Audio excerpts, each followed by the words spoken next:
Gente, nesse vídeo aqui nós vamos falar sobre as células. O que é uma célula? A célula é a menor unidade dos seres vivos, é a unidade formadora dos seres vivos. É aquela unidade que vai formar os seres vivos. Todos os seres vivos são formados por células. Não existe um ser vivo que não seja formado por célula. Todos os seres vivos, em todos os reinos, animal, vegetal e bacteriano, todos os seres vivos vão ser formados por células. Se nós temos um organismo e esse organismo é formado por pelo menos uma célula, esse organismo é um organismo vivo. Então vamos lá, gente. As células, elas são classificadas em dois tipos. Nós temos as células eucariontes e as células procariontes. As células eucariontes, elas formam basicamente os animais e os vegetais. E os animais incluindo aí o ser humano, porque o ser humano também é um animal presente na natureza. A única diferença de nós seres humanos para os outros animais é que nós seres humanos somos dotados de racionalidade. Os outros animais na natureza não são. Eles têm apenas instinto. Os outros animais na natureza agem por instinto. Nós seres humanos também temos instintos, como os outros animais. Mas, além dos nossos instintos, nós temos a nossa racionalidade para poder controlar os nossos instintos. Porque senão a humanidade também estaria perdida, né? Não existiria nem vida. Se o ser humano não tivesse desenvolvido essa racionalidade para controlar os seus instintos. Então vamos lá.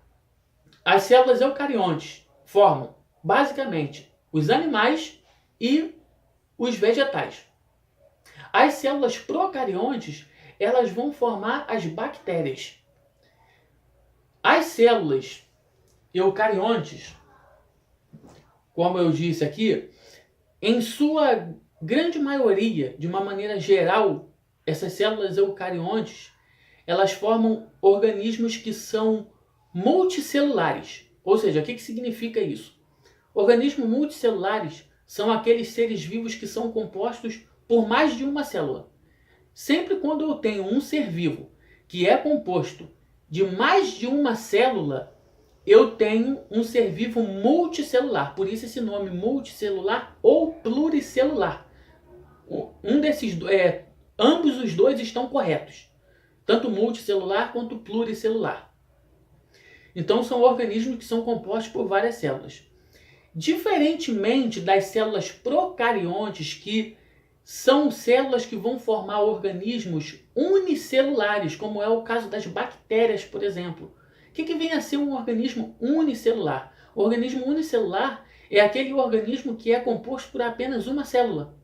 Então, se eu tenho um organismo vivo, um ser vivo, e esse ser vivo é composto por apenas uma célula, eu vou chamar esse ser vivo de um ser unicelular, como é o caso das bactérias, por exemplo.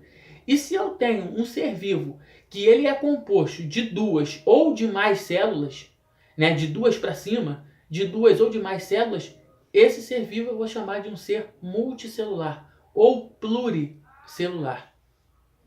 Então, as células, elas são classificadas nesses dois tipos, eucarionte e procarionte, aonde as células eucariontes vão formar os animais e os vegetais, e em sua maioria, esses organismos, tanto os animais como os vegetais, em sua maioria, esses organismos eucariontes vão ser multicelulares, né? Vão ser seres vivos compostos de várias células, e as células procariontes, que são as células que formam os seres vivos unicelulares, né? Que são seres compostos por apenas uma célula, como é o caso das bactérias, por exemplo.